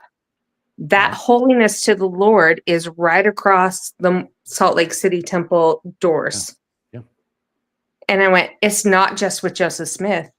It continued on. It's true. Although both probably come from the book of Revelation, where it says this will be written on like the bells on the horses and everything. Holiness to the Lord. Everything's going to get the good Oh my holiness to the gosh. Lord stamp on it. So That they probably holiness both come to the from there. Lord thing, I was already out by then, but like I'm kidding. I'm not kidding you. That like like where I was like, it's more than just Joseph Smith.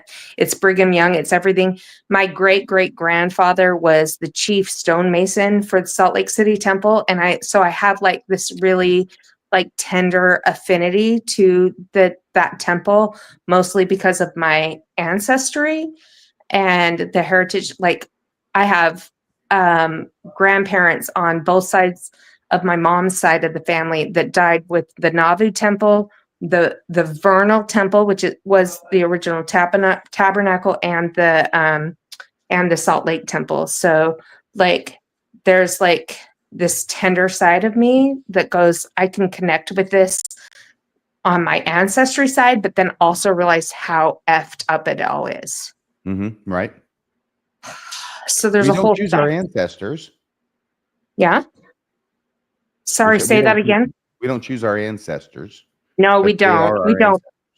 And my mom is like the most amazing female warrior that grew up out of pioneer stock and grew up into like, I can be a working mom and a Mormon woman and raise my family that like led me into like where I'm a CEO now. Do you know what I mean? Like, but still give honor and deference to especially those Mormon pioneer women and their stories and what they went through and the polygamous side of it and the polygamous wives in my ancestry of what they went through to go, these were some freaking badass women, man. Like, and we don't give them any credit for it, which then now brings me to what I actually really wanted to call about and talk about, because I've been thinking about it for a couple of weeks. And it was when you first in the newscast talked about the Salt Lake Tribune article with the, what did they call it? The Manos blog? Manosphere. Manosphere. Manos, right? the hands of fate. And this different generation of male patriarchy and toxic masculinity in this younger generation of Mormon men and how different it is. And then it's all recirculated again with Jared Halverson.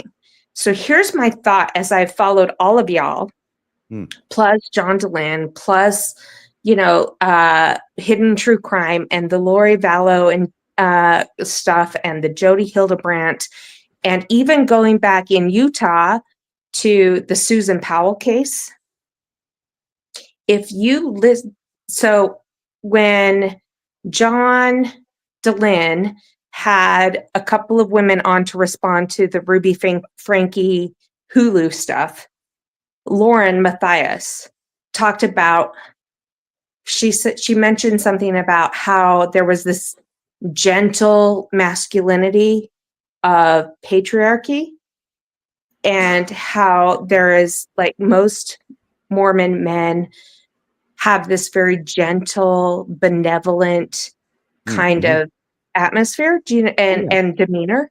Yeah, it's terrible. And yeah, right. And some people pushed back against her and was like, no, patriarchy bad, right? And it's loud. But she was like, no, that's why Trump has not been really well received by the mainstream Mormons, is because he's very bravado and loud and obnoxious. Well, But he doesn't what talk like a general authority. Let's put it that way. Right, exactly. Right. Because we who grew up in the 70s, 80s, and 90s, like, have been conditioned to hear this very, like, benevolent, soft-spoken, breathy kind of tone of voice in the patriarchy. And then you contrast that with the Psych Ward radio guys and the Jacob Hansons and that, like, manosphere stuff of this younger generation of male patriarchy that is very loud, very bravado, very, like, in your face. I've got all this, like, woke scold, blah, blah, blah slang, right? And there's this very different, like,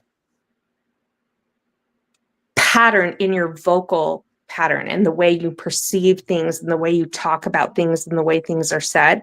And I was like, I really want somebody, whether it's you guys or Lauren Matthias or John DeLynn, to, like, look at the pattern and the connections, not only between Tim Ballard and the Visions of Glory and all of that, but, like, go back to Susan Powell and Josh. Josh was the guy, right? And his dad, Stephen Powell. There's a cold case podcast that has all of the police recordings and investigations of the recordings of Josh and Stephen Powell, and compare that to Chad Daybell and even, bless his heart, Ruby Frankie's husband. What's his name? Can't think of his first name at the moment, but Ruby Frankie's husband, right? And all of these older, and then Jared Halverson and the older generation Mormon patriarchy. And there is a very distinct, abusive, soft vocal pattern in the way they all talk. Yeah. Right. Yeah, it's very Mormon. I don't know if it extends beyond Mormonism. The strange thing about Cardinellis is, even though he attempts to exude masculinity, when he gets excited, he starts to sound like a 12-year-old girl with a new Barbie. Exactly. Right. So then contrast that and that group of people to the Cardinellis and the Jacob Hansons and all of the other, like, new voices that are really Tim Ballard, that are going to this very loud, bravado, kind of different kind of patriarchy. And it's really interesting to see that disconnect. Because people are talking about the patriarchy and this benevolent stuff of the way men talk about women or talk to women, and poor Jared Halverson, right, just getting crucified, but also going, he's apologizing and trying, and then his apology is not good enough. But can you see on his face in that apology the actual witness in real time of cognitive dissonance that is happening for Jared Halverson, where he is going, go ahead, Bill. Well, I was going to say, he's having to acknowledge he did something wrong, but also he can't name it because it's the Mormon thing to do. Correct. So I've been listening to some of the other responses, and I loved your response last week with Britt and with Julie Hanks and stuff. And he can't name you guys, right? I love that you called him out in Mormonism Live or the newscast, where you're like, hey, you could at least say the source that you said that you heard this from was from Mormonism After Dark. And it was Britt and it was Dr. Julie Hanks, but he can't. So he goes on his own podcast with other faithful voices. But because he's literally in the moment, real time processing that cognitive dissonance of where he's going, I thought I was being helpful. I thought I'm saying something in this very benevolent, that old school vocal pattern, the old school style of talking to women and for women about your experience of what's in the church. And I'm going to tell you something that's helpful. And he really can't see the disconnect of why what he's saying is hurtful. But then people are presenting him with information that is in discord with that cognitive bias that he has.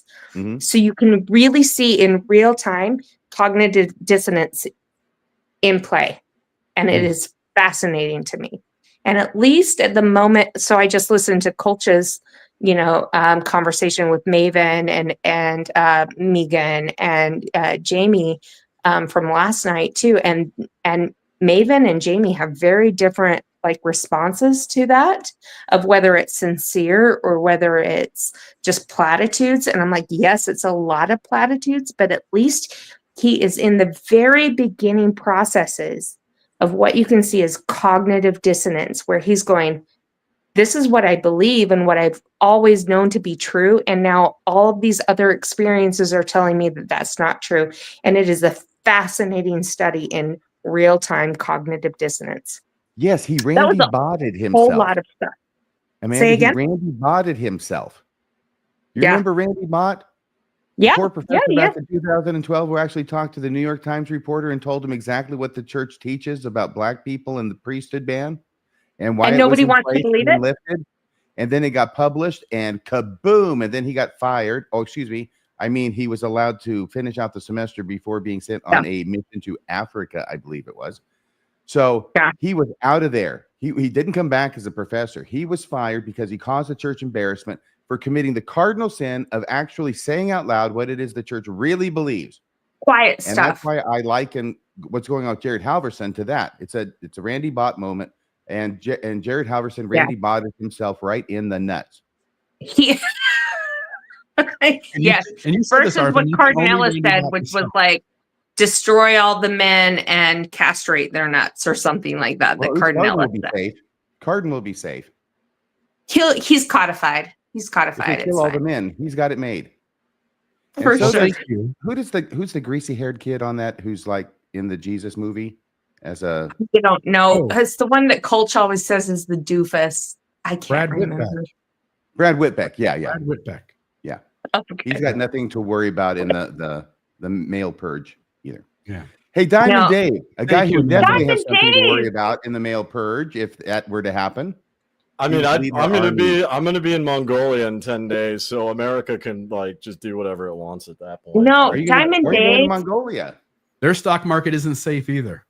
Talk to us about Mongolia. I'm not worried about the stock market. I'll say that I'm not worried about the stock market. Not in Mongolia. Diamond Dave, can I just tell you, as an outsider watching, I so appreciate that you've kind of been on this, I can see both sides and what's happening, and you're just chill and you're like, I don't care about all this drama and what are you guys doing and saying.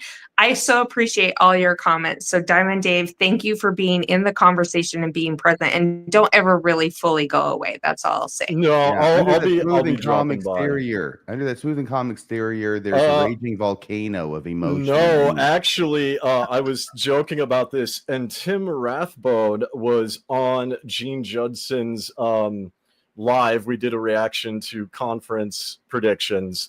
We are Baha'i now because in the after show, a guy lectured us on Baha'i, the Baha'i faith, and why we should join it for, what was it, Tim? Like 2 hours, an hour, or something like that. I hope it wasn't Derek Evenson. I don't know who it was, but I mean, he seemed okay. He was just going off. So people were saying I'm like chill and I'm just vibing and, you know, and I'm just sitting here. Yes. I did that for about hour, 2 hours as he's just talking at me and like telling me why I should join. And I'm going to be like an ambassador for Baha'i in Mongolia. So tonight, waiting over there so patiently was the walk in the park by comparison. I mean, yeah, I like I said, I just honestly, because I have that outsider perspective and because like I talked with Exmo Joe, a lot of what people mention is from being born and raised, and there's like an emotional attachment that I don't have just because I wasn't, you know, indoctrinated, as he says. So I've got that that outside perspective. And you know, it's funny that you Amanda brought that up because I was in the Ward Radio Discord and I was talking about this thing, seeing both sides and just learning to get to know people for people. Yeah. I have one person. Me? From the Ward. Well, no, I have one person, and I'm not going to give names, but from the Ward Radio Discord, one person from the Ward Radio Discord who is willing to go on with me and Stephen Pinecker to actually get to know someone who left the church. Just as a person, I'd moderate. Throwing that out there. Yeah. Who is this Pinecker? I would listen to that. And Steve I'm one Pinecker. person who left the church. I would volunteer to be that person. Just FYI. Yeah. That's good to know. The name. Yeah. Steve Pinecker, Mormon Book Reviews. I love Steve. Okay. Never heard of him. Okay. So what you're saying is, what are you saying? Right. You're saying you're proposing This some is kind so of bullshit. some kind of an idea. You're making a pitch here. I'm making a pitch. And I'm going to answer your question about Mongolia. I figured I'd sneak in a pitch. Well, so far the pitch isn't landing. So what is it again? So there's at least one person from Ward Radio in the Discord, right? I'm sorry. Psych Ward Radio. Okay, now I know who you're talking about. Yeah, so Ward Radio, like one of the viewers, one of the active chatters, an Orthodox member of the church, is willing to meet Didn't know I had any of those. a viewer from the opposite side and not debate, just get to know them as a person and like try and build a middle ground. I don't want to get in the. I don't want to get And to that know any of those Brittany people as a chick person. from Ward Radio with you moderating, Dave, and I'm there. Brittany, I don't no. want to get to know any of those people as a person. First off, they'd have to be a person. That's an interesting angle. Also, somebody has called it not Psych Ward Radio, but Genital Wart Radio. What do you think of that name, Diamond Dave? Do you think that describes Cardinellis to a T? I honestly have no opinion. I will say this. Codified. Pixar, it didn't happen, Diamond Dave. Listening to the Baha'i faith, unlike David Alexander, I've had enough cult for one lifetime, you know? Yeah, exactly. I'm really looking to go, you know, leave Mormonism and go, all right, how about Scientology or the Baha'is for a while? So it's either Cardinellis or You couldn't pay me money to go on with Cardinellis. Or it's Brad Whitbeck. Did you guys see right? Quake's latest tweet, by the way? Did you see his latest tweet? It was like yesterday or today. And it was all about like putting on blast Desnet. You were going, yeah, it was a few days ago, but I don't follow him. Sometimes he follows me. Sometimes You I don't? turn around and I catch him, you know, with his head. Just Can't imagine why RFM, why you wouldn't want to I don't follow him. But I did see that. Yeah, I know he's trying to he's presenting as being against Desnet. He's going like he's been here, right? He's been here. Now he's here. Now he's kind of coming over here. It's interesting to watch Quaku's progression lately. Well, okay. Okay. Yeah. As long as he doesn't show up in a bulletproof vest, right? In a circle and a person who's searching for who he is and not finding it yet, and hopefully he will. And I wish him the best in that. Also, agreed. I mean, agreed. we're all I think he's also in that moment of cognitive dissonance, like I said with Jared Halverson, where you can see it in real freaking time. Yes, very good. Just FYI, Dave, yes. You had a question about Mongolia. You brought that up.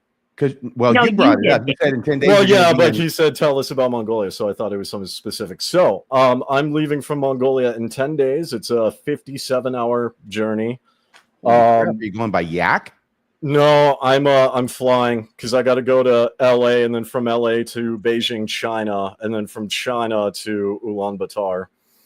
Yeah, I that's the see capital Bill of Reels Mongolia. fails. I Yep. just there's a lot going on right now in the world. I'm not gonna say, worried. Make sure I your am- travel docs are locked down and I'm clad tight. not worried about China. I'm not worried about China at all. Well, wasn't there that 7 years in Tibet? That's by Tibet, right? Tibet's right over there, right? Yeah. That's Brad Pitt something. Yeah, that was Yeah. supposed to start as a 3-hour tour. That 7 years. So I Yeah. want you to be careful because Oh yeah, I'll be fine. if anybody knows how to take Chinese prisoners, I mean, I'm sorry, if anybody knows how to take political prisoners, it's somebody whose name I'm not going to mention. Yeah. RFM. Yeah, I mean, think I already let it I don't slip. know. Sorry. I'm not. I think I made kind of in some posts, because people like to argue on Bill Reel's page sometimes. I think I made kind of my views and my political views pretty clear in a subtle way. So you I'm like not. the Tricoms? I have no problem with the Chinese at all. Okay. Yeah. Well, I hope that you continue to have no trouble with the Chinese, and I wish you safe voyages. Yeah. Why the heck? Why Mongolia? What does I'm your mother getting- say about this? I'm getting married, man. That's a good reason. Do I've a been married go twice, for and I fun. haven't been to Mongolia, or Mongolia. did you just do a destination wedding? Oh, she's Mongol. She's in Mongolia. Gotcha. So yeah, That's she cool. thank you. Her family is in the process of teaching me Mongolian. But yeah, so Have you met her? in person, no, we voice chat. Like we like do this every day. We like video chat every day. I've known her for about a year and a half. Cool. Okay, I'm very concerned for you, Diamond Dave, but I'm sure that a lot of people have talked to you with concerns about this, right?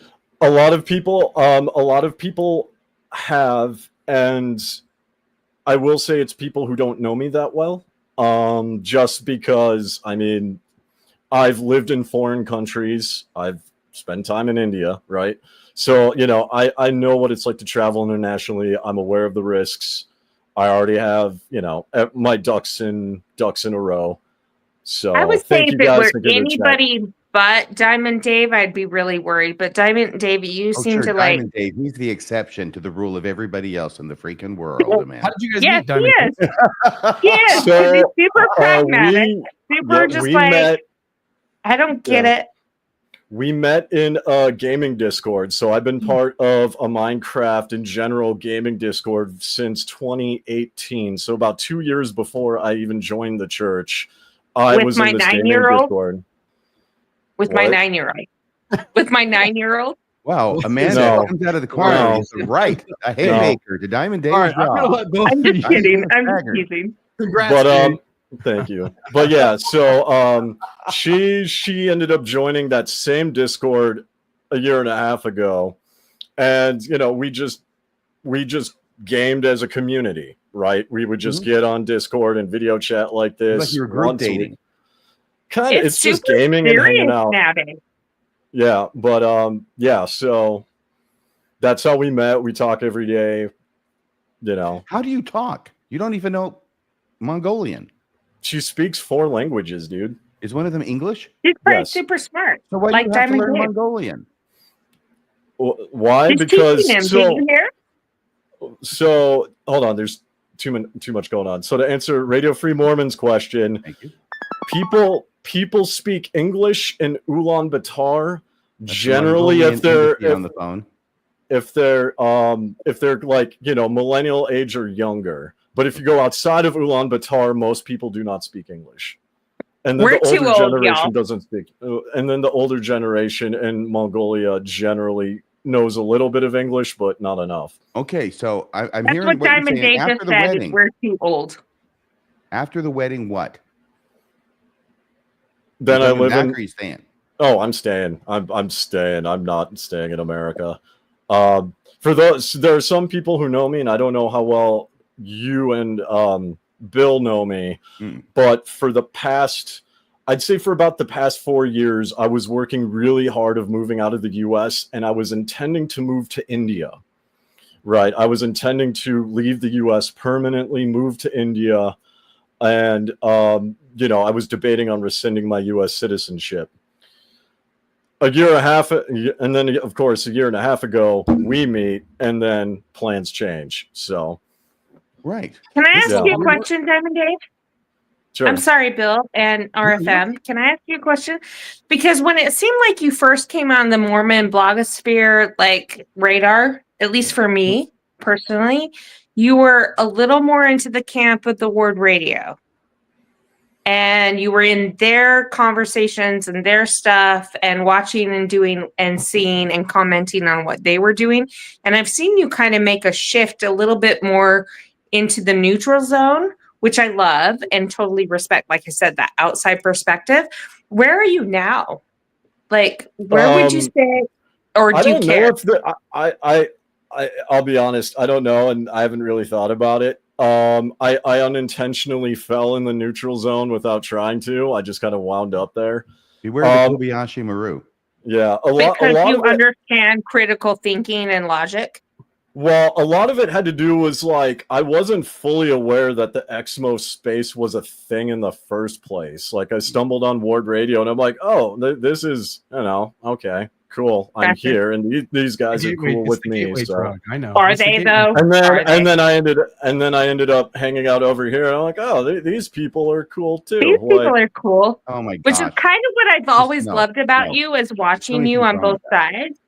Is your ability to be like, these guys are cool and these guys are cool, and like, but you're both kind of like stupid in what you're saying, because you seem very pragmatic and logical into like the way you look at like both sides of the perspective. Yeah. Real quick, I gotta address Conan the Librarian's thing. What's Conan the Librarian saying? We still have a call to get to, and we were supposed to end. Hang on, this one yeah, Diamond Dave? Be yeah, very careful about- that is not as common Hey, as Diamond people Dave, think it Diamond is. Dave, I'm sorry, I have to read. Actually, I don't, because this doesn't go out as an audio, does it, Bill? But let me read it Yeah. for everybody who's at home who might, you know, be blind. Diamond Dave says, Conan the Librarian, be very careful about marrying a Mongolian woman. They have some really weird customs and traditions. Mongolian women love to punch their husbands in the bladder. Well, I guess it could be worse. I have no idea how this started, but Diamond Dave's the man to stop it. I'll tell you that. Yeah, I have an not ex-husband actually that I would heard of want to that punch in his happening bladder. Ulaanbaatar. That may be more that might be in a nomadic region. I don't know anything about them, but that's not. Ulaanbaatar is modern. They have high-speed internet. Like there are some cultural norms I'm already aware of. So, but yeah, I've not come across that. So you'll be able to join us from Ulaanbaatar. Correct. So when you go live now, or like at this time, it'll be like, I don't know, 4, 5, 6 at night, something like that. Well, that's not bad. Nice. That's convenient. Is it just the next day or something? I don't know. Yeah. Well, It's cool. yeah, because of the Possible? international dateline. It's an international dateline. Yeah, but still, it can't go 24 hours. All I know is I'm going to be jet lagged to shit when I get there. I think it'd be closer to 10. Anyway, never mind. I'll look it up later, okay? And we'll coordinate our schedules. Now in Ulaanbaatar, they would allow you to have like that poster, that Nuka-Cola poster. They would allow you to display that in Ulaanbaatar. Yeah. I mean, like I don't know why I'd walk around with a poster, but I mean, yeah. Well, Just like a exactly. sandwich board. Yeah, in I just Times have it Square. up because my room is a mess, especially since I'm in the process of like disassembling things, packing, throwing things into suitcases. So, all right, I'm gonna glad let you could make time to join us tonight. Yeah. Thank you very much. Look, No Bill's worries. trying to regain control of us I'm all. trying. We've got a phone call still to grab, and actually they've hung up. So, but we will let you guys go. We'll close the show. And it was out. probably Jared Halverson. It was. He was ready to. He was ready to. On it. Yeah. I blame both of you. All right. Oh, Have a great. Diamond Dave, best of luck to you in Mongolia. Much Thank love. you. Please stay involved in both sides of the Mormon discourse. Yeah. yeah, I'll be around. Have a good night. Bye-bye. Yes, and as they say goodnight in Mongolian, Bye, Durka, Durka, Durka. Durka. Oh, It's the only boy. thing I know in Mongolian. Well, there it is. It is 10:02 at night. We're through another episode of Mormonism After Dark. We've learned a lot tonight. And I've got to get up at the crap of dawn for General Conference. It's a day of suffering for you tomorrow on behalf It of is. all I of really us. suffer for my art. In fact, what I'm thinking of, so everybody knows, General Conference is tomorrow and Sunday, and I think we're going to be talking a lot about how Christian we've suddenly decided we're going to be. I'll be looking for that. I'll also be looking for a warning, which I don't expect to hear. My General Conference prediction is that we will not hear a talk or a reference to people not killing their kids because they think they are possessed by demons. I think that would be a good safety tip at this point to hear from a freaking general authority in General Conference. Is that too much to ask? One sentence saying that? You could protect a lot of people saying if anybody tells you this thing, you can run as fast as possible. But no, they're going to blather on about the same stuff they've blathered on a million times before. And I'm there. Wherever there's general authorities blathering on, I'll be there. And at the end of each session, I'm going to fire it up. By the way, Bill, can you help me with that tomorrow morning on the first one? I kind of forget how to do it. I know there's a bunch of circles up here in the right corner of the screen, and I got to click on some to make them go. And then I go live right after the amen, right after the closing amen of General Conference. And I go live with the notes that I've been assiduously scribbling down during the conference. And so I'll let you know what happened. I'll let you know if anything interesting happened. Some of these reviews will be shorter than others. And that'll be tomorrow afternoon, tomorrow morning, tomorrow afternoon, Saturday evening, and then Saturday morning and Saturday afternoon. By the time I get to tomorrow evening, I may have to rely on one toke over the line, sweet Jesus, to get me through this General Conference. And if I do, I'm going to change the name from Gen Con Postmortem to Rocky Mountain High General Conference Review. There you go. Nice. Thank you. I think I'm done.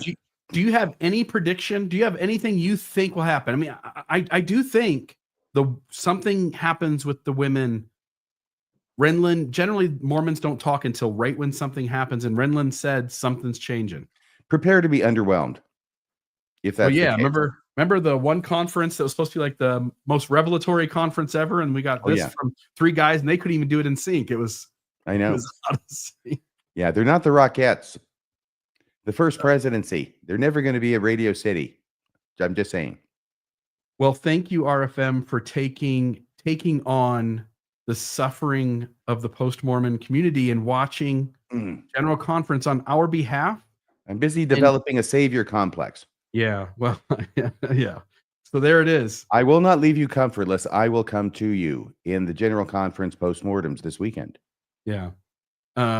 Anything else you want to say? You're happy to close it out. I'll close it out. Doesn't matter to me. Well, I tell you what, I'm going to be talking a lot tomorrow, so I'll just go ahead and do it. I'll get warmed up now, okay? Go for it. Thanks, everybody, so much for watching tonight. We're at 2 hours and 2 minutes right now, and that's usually we do an hour and a half, but I'm glad that there are people who want to come in and talk. I had a great time for all 2 hours, I'll tell you that much, and I hope you did too. Please join us next week if you can make it through conference. If you can make it through conference, please join us next Friday for Mormonism After Dark, and next Monday for the Mormon Newscast, and on Wednesday too for Mormonism Live. Thanks again for joining us. Good night, everybody. Have a great General Conference weekend. Adios.